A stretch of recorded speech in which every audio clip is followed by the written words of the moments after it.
Hello there, I'm Nick, and this is the Game Apologist, where we look for the good in bad games. Or, bad versions of good games? Good games on bad systems? Whatever. This is part 2 of the last breath of the Wii U, which I decided to split up because, unlike the first part, where I briefly mentioned a handful of games, sorry for missing a couple, I wanted to focus on just one title for this particular episode. The Legend of Zelda, Breath of the Wild, the killer launch title for the Nintendo Switch, and the swan song for the Wii U. Since this is the last game Nintendo will release for its notorious system, and also apparently being inferior to the Switch counterpart, we're going to be taking a closer look at the Wii U edition of this game. Yes, I know that's a pathetic excuse to cover Zelda BOTW, especially considering the purpose of the show. There are far more deserving titles in this franchise we should be covering.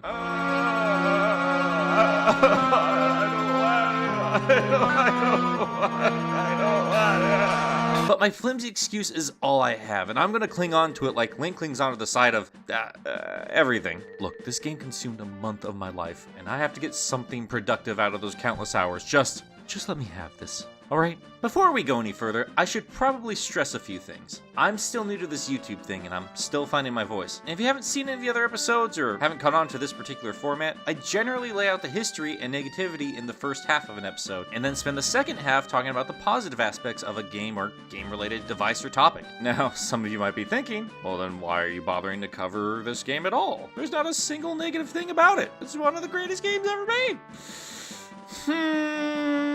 Well, I can take a contrarian view on a controversial title, or at the very least play devil's advocate for someone else, because the negative opinion is generally considered the norm for that particular subject. I don't think the negatives can exist in a vacuum. Someone out there is bound to love something everyone else hates. But I also feel that positivity cannot exist in a vacuum either. While I normally play apologists to a game, I also feel the need to point out when a game gets too many apologists. I do come to the defense of bad games, and I honestly love some pretty bad games, sure, but that doesn't mean I feel like you should dismiss a critical look at the flaws in a title. It's these flaws that help improve a game series, or at the very least help developers improve their skills for their next project. It's these flaws that give the consumer a voice, that lets developers and publishers know that certain things are not okay. We don't want glitchy games. We don't want online passes. We want to love this thing you gave us. And here's what you can do to improve your product and in turn, your business. While I feel that Zelda BYOB is a phenomenal game, I do feel like a lot of games journalists, especially from the larger outlets, gloss over some pretty glaring issues. And again, this is a part 2 for a reason. So with all of that said, like every other episode, I'm going to start off with the negatives. So if you have a hard time listening to someone whine about your perfect little game, well, buckle in, Nintendo fans, because I've got an extra. God damn it, we've known about and have been waiting for this one game for years. Long before we even knew what the Switch was. This was the game that would finally make the Wii U relevant, the saving grace of a failing console. Back in 2014, when we finally got a chance to see the briefest glimpse of this thing in action, I was excited as hell, as were many of us. It was bright and gorgeous. It had the promise of an open world Hyrule, moving away from the more linear console entries we got in years prior. They didn't really show a whole lot, but what we got left us with many questions. Why is there a giant robot? Why does Link have an arrow made by Iron Man? Why is he wearing blue? Hell, is this Link even a boy? So many questions, and we wouldn't see this thing again until the Game Awards later that year, where they'd finally show us some gameplay. Off-screen gameplay, but whatever, it teased some cool features. It was nice to see them evolve the gamepad features we saw in the Wind Waker port. Finally, we would get a proper HD Zelda that took advantage of the Wii U's capabilities. But again, they didn't give us much in the way of actual information, but that's fine. They promised a 2015 release. Are you sure that this will be released next year? Yes.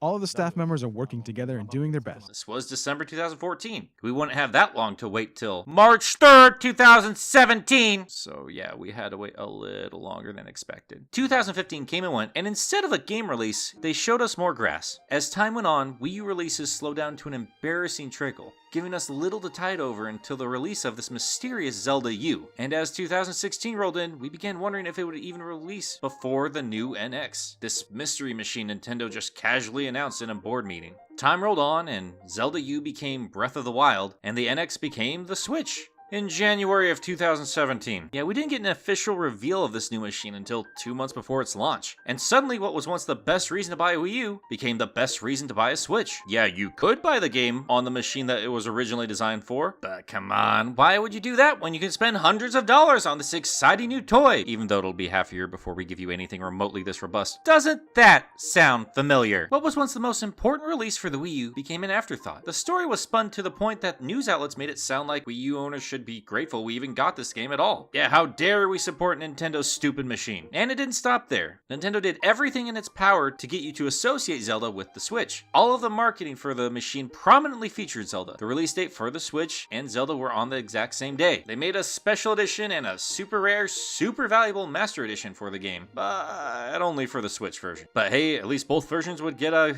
season pass. Yay. But hell, even that features a Nintendo Switch t-shirt. Seems a bit silly to put that tacky t-shirt advertising Nintendo's new toy in this fantasy world, doesn't it? Seems sorta redundant to advertise this to gamers who already own a Switch. Well, buddy, that t-shirt ain't for you. That's for the poor saps still playing it on the Wii U. A console on life support. That t-shirt is Nintendo telling you to pull the plug. All of this and more built a narrative that pushes people to buying a Switch for the game. That this is clearly the superior way to play the game. And the Wii U version, the inferior way. So we have to ask, is it worth picking up a Switch for this game if you already own a Wii U? This answer will be different depending on your particular lifestyle and when you see this video. As of right now, the game and the Switch are still pretty new, and because of that, there are a few problems I have. Right now, you really don't have much to play on the Switch outside of Zelda. Mario Kart and Splatoon will be here soon, and you do have a lot of indies, but really, outside of some extras, there's not much here you haven't already experienced on the Wii U or other platforms. I guess you got 1-2 Switch and Bomberman, but those are currently $50, which is insane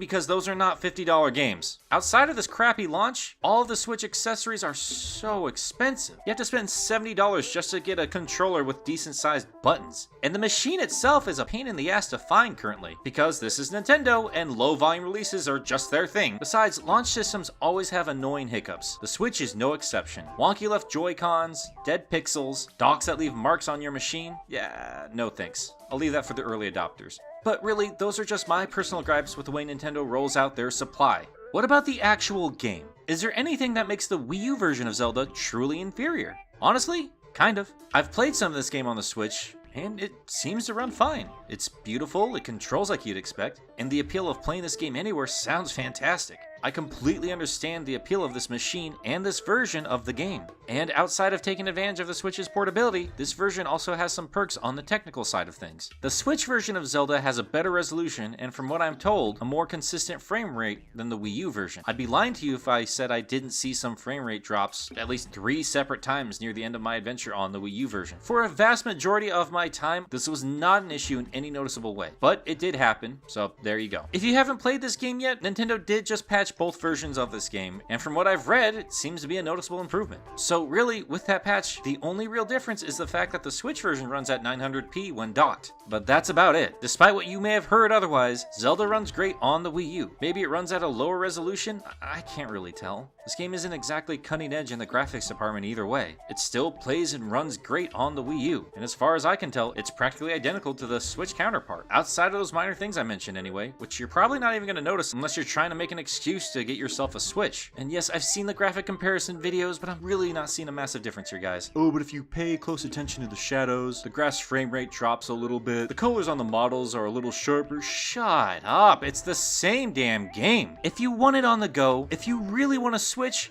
fine, that's completely understandable. But if you already own a Wii U, guys, I really don't see the need to spend another $300. You're gonna get the same experience. And if a minor tweak in resolution bothers you that much, well, buddy, I don't know what you're doing on a Nintendo machine in the first place. But I'm not gonna lie to you and say that the Wii U is the superior version. That simply doesn't seem to be the case, even on a minor technical level. But the more I researched, the more I look back on these 3 years of promotion and hype, the inferiority of the Wii U version feels intentional. I rewatched the gameplay reveal just to be sure I had my facts straight about the release date promises, and found myself irritated. I wasn't really sure why, but then I realized it's because of that damn map. they had, at some point, gamepad integration with this game, and at some point they removed it. Now the touchscreen is just a glorified off-screen play button. All you can do is transfer your gameplay from your screen to your controller. But it is important to note, we knew the gamepad features were removed before launch, and they did address it. In an interview with IGN, the game's director said, "When we were developing the game for the Wii U, we had touch features implemented as you have seen. Once we began to develop the game in tandem for the Switch, we aim to provide the same gameplay experience across both on Switch and Wii U. In doing our testing without the touch features, we noticed looking back and forth between the gamepad and the screen actually took a little something away from this type of Zelda game. Without the touch features, it actually turned out to be a really strong gameplay experience. There was no hesitation or reluctance in removing these features because we felt the way it is now is the best way to play the game."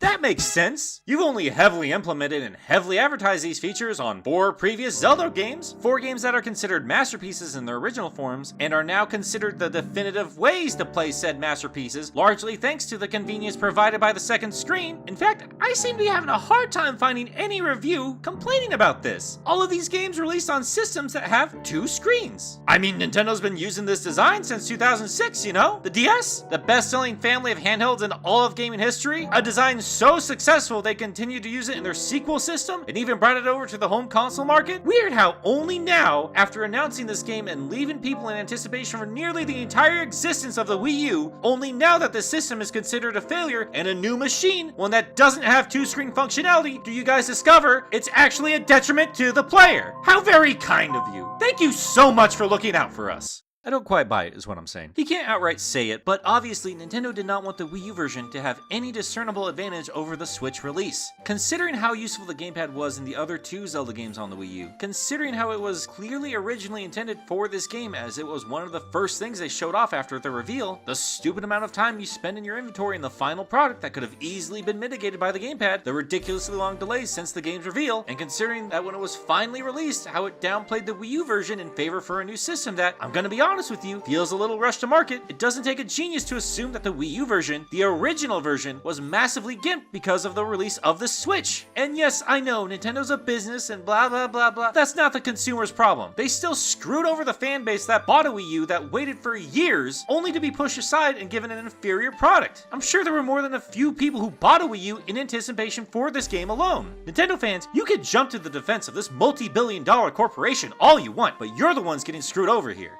But hell, the game's still fantastic. I mean, people paid to tell you how good a game is are throwing perfect scores at this thing like it's the second coming of Ocarina. And I kind of have a problem with that. I don't think I can agree with giving this game a perfect score. I certainly think it's too early to declare this one of the greatest games of all time. Breath of the Wild is a defining moment for the Legend of Zelda series, and the most impressive game Nintendo has ever created.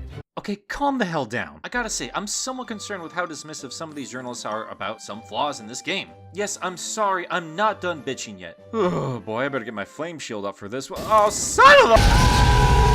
The graphics are fine for the technology running them, but they're kind of bland up close and they look 10 years old. There are times I thought the map was needlessly large, just spacing out all the traditional Zelda stuff between a lot of traveling. And like I said, a lot of these bold new things Nintendo put into this game have been done for years, and sometimes better in other games. And oh my god, these motion control puzzles, are you kidding me? This crap is broken. How are these puzzles okay to do? This game is so polished, but the motion controls are inexcusably bad. You know how to solve it, you know what position to put this stupid thing in, but the motion controls are so inconsistent that you're gonna be physically flipping the machine in your hands, moving your body around, or constantly resetting the puzzle in hopes that this time it'll calibrate properly. Sometimes it goes clockwise, sometimes it goes counterclockwise, sometimes it just stops turning halfway through. It's just a damn mess. Oh, and yes, oh my god, you flipped over the entire board. How brilliant of you, everyone ever. God damn, does this game feel tedious at times. Anyone else do that one quest where you have to carry a blue flame from one mountain to the other? God forbid if you don't have a torch, or this is happening during a constant rainstorm like I had, making this stupid simple quest take up an hour of my time. And yeah, it rains a lot in this game, and it's cute how it affects your climbing. And yes, they give you a cute little weather forecast in the corner, but good god, it is such a pain in the ass if you're trying to get anywhere. And you better have arrows. Yes, they're expensive and tough to come by early in the game, but you better have a constant supply, because otherwise you're gonna have to mark your map and come back to some shrines later and whoop, broke your bow. Way to go, idiot. Oh, and the ending sucks.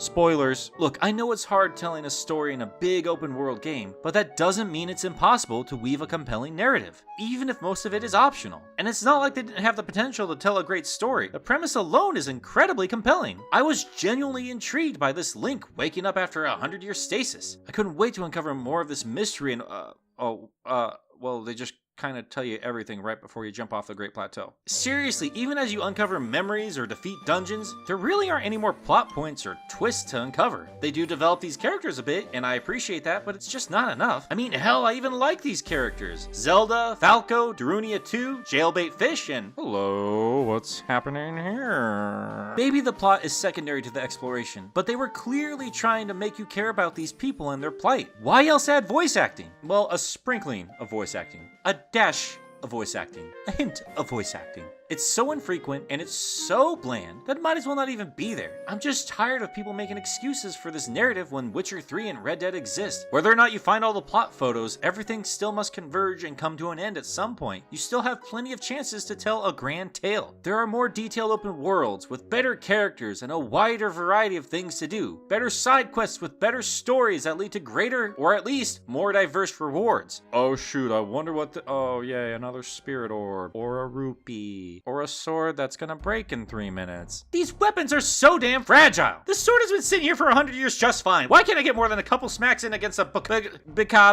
goblin Hoboken? You can even break these special, one-of-a-kind treasured weapons you have to work your ass off for. But don't worry, you have the honor of playing with it again as long as you have a ridiculous set of materials and go to this one point on the map and talk to this one person. Even then, isn't this just a copy? It's not even the original thing. There's only one weapon that doesn't break. Guess which one that is? With your wimpy weapons, you're going to be constantly using your inventory screen. I mean a lot. You can use your D-pad to slightly speed up the process, granted, but you still have to pause the game to select the weapon or the shield, or if you want to use a specific bow or a specific arrow, you have to use that same button prompt, but be sure to press down the bow trigger first, otherwise you'll bring up the sword and shield menu again, and oh, it's just a mess. And it doesn't stop there. You have to use this inventory to eat, to pick up your ingredients to cook, swap out your clothes, use your map, check your photo album. That last one sounds stupid, but since this game locks cutscenes and plot details behind finding the exact spot on the map in one of these 12 pictures, man, it sure would have been really convenient to use the gamepad to compare the photo against the surroundings with, wouldn't it? Or slight spoilers, how all 4 of the dungeons require you to open up the map screen so you can manipulate a function that you constantly need to use in order to get to the boss. Golly gee, it's almost as if this stuff was designed to be used in tandem with the secondary screen. You could cut away so much wasted time if you could use any of this stuff on the fly. This is why I consider the lack of gamepad functionality a knock against the game. This game was clearly designed to use it. You seriously think they designed the Sheikah Slate to remind you of a Switch? I'm sure the final design is an aesthetic nod and a nice reminder to go buy one if you haven't already, but come on guys, this is supposed to be a freaking gamepad.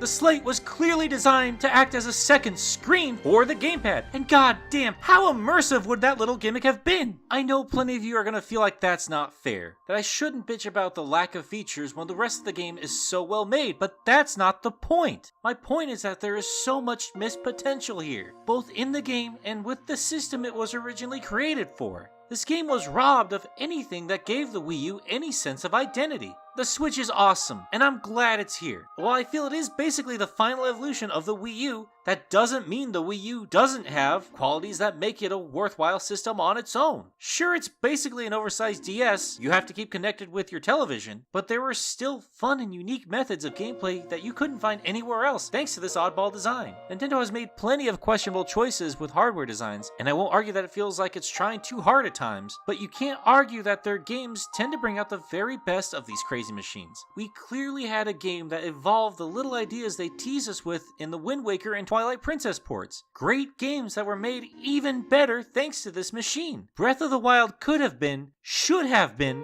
the justification for this gargantuan controller. I mean, look at this. Why can't you just grab a weapon off your screen? I mean, hell, they could have at least had Link automatically grab his next weapon after his current one broke, or at the very least slap a Hoboken, but considering how fragile everything else is, I can't really blame him. How much more intense would these fights have been if you couldn't take a breather? If you had to select your next weapon on the fly, or your food, or your armor, all without pausing in the middle of the action? Because that breaks immersion. Not looking down at your gamepad. That adds another layer of challenge. Maybe this doesn't sound like much to you, but considering the hours and hours you'll sink into this game, this would have become second nature. This would have been a natural extension of that button layout, and a reason to own the Wii U. And now it's the only Nintendo system without its own unique Zelda game. I think anyway, I should probably double check that. I know I'm being nitpicky, I know this sounds super salty, and I know the show is called Game Apologist, but good lord, some of these reviews by people who are relied upon to tell you what's good and bad about a game just completely skim over some of this shit, or briefly mention something as if it doesn't matter, or they all just spout the same crap over and over like they've never seen a game before. Do you see that tower way off in the distance? You can go there. If you can see it, chances are you can reach it. As Link approaches a cliffside and you see the massive world surrounding you, knowing that you can traverse every single foot of that terrain. How is that impressive to anybody in 2017? Yes, this game is bold and new by Zelda standards, but come on, what have you guys been playing between these releases? I mean, you've had 3 years alone to play stuff since this game was announced. For God's sakes, Skyrim and Dark Souls was doing so much of this stuff, and that was released the same year as the last big console Zelda. When I started Breath of the Wild, it all felt like a diet version of Witcher 3, Nintendo's baby steps into the modern market. At least, that's how I felt when I started the game. Because despite how butthurt I am about the gamepad features, despite the fact that I don't feel it's a perfect game, I gotta tell you, it got its hooks in me too. There are things I absolutely love, things that help elevate the series to the pedigree it deserves, things that harken back to the golden days of the series and remind us why it became a household name. And yes, things that redefine what it means to be an open world game, in a gaming generation up to its ears in open world games. Yes, I'm finally done complaining. I still haven't completely come around on some of my many complaints, but it's not my job to slap a review score on this thing, and there will always be annoying crap to deal with in any game. I could just shrug this crap off and enjoy myself. Let me address some of my own complaints I made in this video before anyone jumps down my throat. First off, while I'm still not happy about the gamepad stuff, to be completely honest with you guys, I didn't mind playing this game like any other traditional game with inventory management. Pressing pause and taking your time organizing your crap or planning your next location is nothing new for games, and I can't be the only one who finds that a little relaxing. And while the voice acting and storytelling feels achingly safe and bland, the calm, quiet dialogue fits with the tone this world and story are trying to set. I am one of those advocates for spoken dialogue in this series, and I'm incredibly happy they're finally letting the series grow up a little bit. I'm not saying it needs to have gore or be super dark and moody, but I do believe that if Nintendo wants to make a more story and character driven experience, even if it's secondary, if they're wanting to tell a narrative that's supposed to invoke a bit of drama, anything that's supposed to make me care about these people, then they need to make them feel a little more alive. And not having voices just because that's the way we've always done it is not good enough for me. I hope they don't slink back into old habits. I want them to keep pushing forward and do even more. Cutscenes in a modern day AAA video game that you have to read your way through is just silly. And yeah, I am all for Link speaking, but I've managed through these games just fine with our mute little Legolas. He just comes off as a polite, if not socially awkward elf boy. And they even try to justify his silence if you go reading through a particular diary. I mean, at least they try to address it, I guess. Speaking of the story, I have to admit, Nintendo brilliantly hid some very important points, even with all the pre-release promotions and trailers. A lot of this is still traditional Zelda, but they still played with my expectations. I was worried the trailers were showing me far too much, but man, looking at them now, knowing what I know, good job, Nintendo. Zelda herself has fantastic characterization, again in terms of Zelda games, and only up to a point. There's so much more I want to get into here, but hey, spoilers. Look, I don't like the ending. I feel it's a little too run-of-the-mill, but maybe that's exactly what you need from this game. Don't let me stop you from enjoying the narrative. There are still plenty of frustrating moments, stupid random situations, and tedious time wasting, especially in the early parts of a game, but it's much better once you get into it. Open world and survival games are a pain in the ass and tough as nails until you get the hang of things, and well-designed ones keep you invested without holding your hand through the whole adventure. Things are gonna be tough. It's up to you to pick yourself up and get good enough to conquer the challenges before you. In this sense, the game captures the original spirit of the NES Zelda quite brilliantly. You will get caught in ravines thanks to slippery walls during the rain. You will be confronted by puzzles you can't solve simply due to being out of necessary items. You will find yourself facing enemies you have no hope of defeating, but that's part of the adventure. That's what makes it so memorable. Of course you're not going to beat a guardian the moment you zip down from the Great Plateau. These things are genuinely terrifying. They're supposed to be. But it makes for some thrilling and memorable moments. Trying to sneak into an area without getting caught, dipping between the trees and ruins when you are spotted, how good it feels when you escape, or how great it feels once you come back prepared to take these suckers down. This game cleverly hides how much there is to do at first. But as you traverse the world, figure out shrines, quests, side missions, characters, enemies,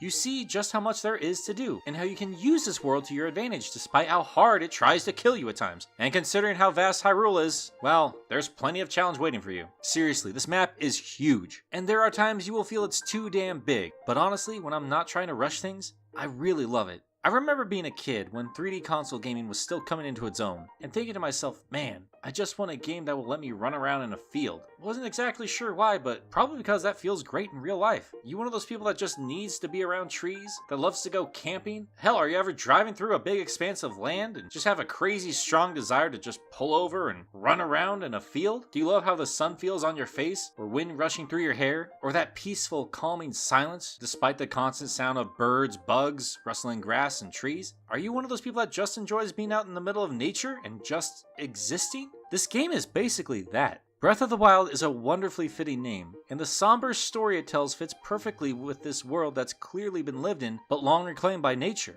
There are so many open worlds that take place in forests, but have a hard time balancing the actual feeling of being out in nature with stupid video game checklists you have to fill out. I like the big open fields. It's calming, it's relaxing. It does a good job feeling like a real place, instead of a map that's a bit too conveniently crammed full of crap to do. And climbing is a massive plus. It's not perfect. I mean, it is upgradable, and you do come across methods of traversal that save you a lot of time. In general, it's just nice that it's here. How many big open world games, hell, games in general, have you played where you simply can't proceed because of some arbitrary boundary, when in real life, you just use your freaking limbs and be over the thing in 2 seconds? Zelda lets you do that, and while mountain climbing is a bit of a pain, well, it kinda would be in real life. And just the simple fact that you can climb over little walls or cliff faces instead of having to find some stupid path is so welcome. And yeah, I know the Assassin's Creed games exist, but even after 2,000 games, they don't feel as natural or as simple as this. Zelda's climbing feels like a game changer for this series. It makes traversal feel that much more dynamic, and it works with everything else, making this world feel alive, and makes you feel like you're on a journey, no matter where you're off to. Unlike older 3D Zelda games that give you a brand new weapon halfway through a dungeon, this world opens up the more you understand what's already available to you, which is why I enjoy the shrines way more than I originally thought. At first, when you have no idea where anything is, when you don't have many methods of traversing between long stretches of land, or great defense against foes, getting to a shrine can be extremely tedious, and then having to beat 4 of these things and find a goddess statue just to get a tiny bit more health or stamina, it feels like a bit much at first. But all of these shrines are arming you with knowledge.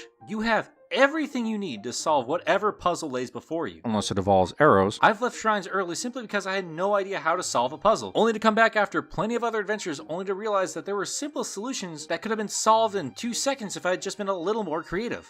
All of the tools revolve around the game's physics. Puzzles are normally well designed around them, and the game places enough stuff to conveniently mess with enemies. For the most part, it's a lot of fun. I'm sure you've seen plenty of examples of people discovering weird little details in the gameplay and the interactions with the world itself. I don't want to ruin any of your own fun little surprises, so get out there and experiment. You're gonna have a blast. Even in the cooking, you're gonna have some fun experimenting. Sorting out what ingredients work best together, what dishes you can create, what effects this brand new ingredient you've collected will have with the other bits of your inventory. It's pretty fun, at first anyway. As the game progresses, you will realize just how limited the combinations actually are, and really how useless most of these status effects become as you uncover armor that helps you out with that crap. Still, it's satisfying for what it is, and it is a great way to make some extra cash. Seriously, as tough as it is to get rupees at first, just throw a bunch of meat into a pan and sell it for a ton of money. Really, I don't know why Link is doing all this hero crap. Dude should just open his own restaurant. All this randomness and experimentation is part of the experience. The adventure is your own, and the game provides enough unique moments for each and every player. Even the Master Sword is optional. Yeah, the most iconic weapon in the franchise. The one on the cover, part of the logo, the one they made a statue for in the ridiculously rare Masters Edition. You can go through the entire game without ever seeing this thing. Even if you know where it is, even if you are going after it, this game doesn't make it easy on you. That's all I'll say on that. I'm still just barely scratching the surface here. While I don't think the game is perfect, while I feel it wastes a lot of your time in ways that you will notice, the tedious climbing, the constant rain that keeps you from the tedious climbing, the stupidly fragile weapons, the god-awful motion control puzzles. I mean, yeah, this game has plenty of frustrating moments, but the good far outweighs the bad.